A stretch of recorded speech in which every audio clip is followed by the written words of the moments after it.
Before green was a thing yesterday, after shopping in our local supermarket, I was in the queue at the checkout, and heard when the young cashier suggested to the much older lady that she should bring her own grocery bags, because plastic bags are not good for the environment.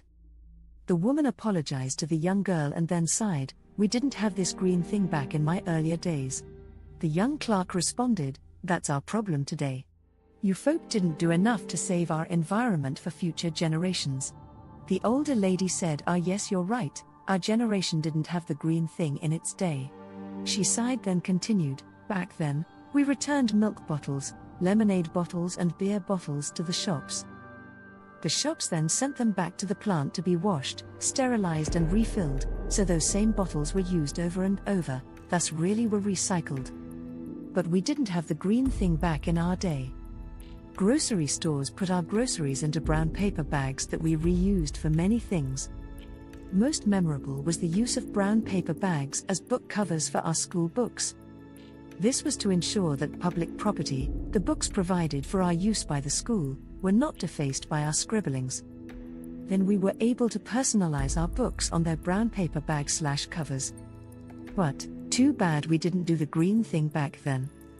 I remember how we walked upstairs because we didn't have an escalator in every store or office building, walked to the grocery store and didn't climb into a 300 horsepower machine every time we had to go 200 yards. But she was right. We didn't have the green thing in our day. Back then we washed the baby's nappies because we didn't have the throwaway kind. We dried clothes on a line, not in an energy-gobbling machine burning up 220 volts. Wind and solar power really did dry our clothes back in our days.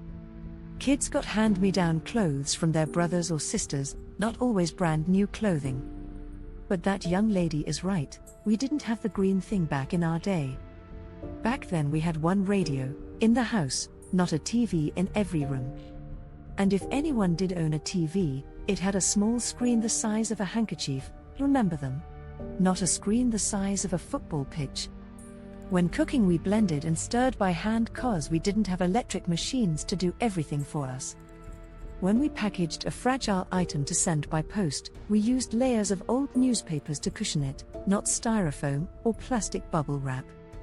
Back then, we didn't fire up an engine and burn gasoline just to cut the lawn.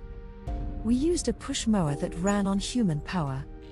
We exercised by working, so we didn't need to go to a health club to run on treadmills that operate on electricity. But she's right, we didn't have the green thing back then. We drank from a tap or fountain when we were thirsty instead of using a cup or a plastic bottle every time we had a drink of water. We refilled writing pens with ink instead of buying a new pen, and we replaced the razor blade in a razor instead of throwing away the whole razor just because the blade got dull. But we didn't have the green thing back then. Back then, people took the bus and kids rode bikes to school or walked instead of turning their mothers into a 24-hour taxi service in the family's expensive car or van, which cost what a whole house did before the green thing. Oh, and we had one electrical outlet in a room, not an entire bank of sockets to power a dozen appliances. And we didn't need a computerized gadget to receive a signal beamed from satellites 23,000 miles out in space in order to find the nearest leisure park. But it is so sad this current generation laments how wasteful we old folks were just because we didn't have the green thing back then.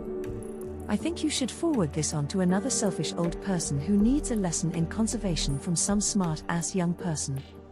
We don't like being old in the first place, so it doesn't take much to piss us off. Especially from a smart ass who can't make change without the cash register telling them how much.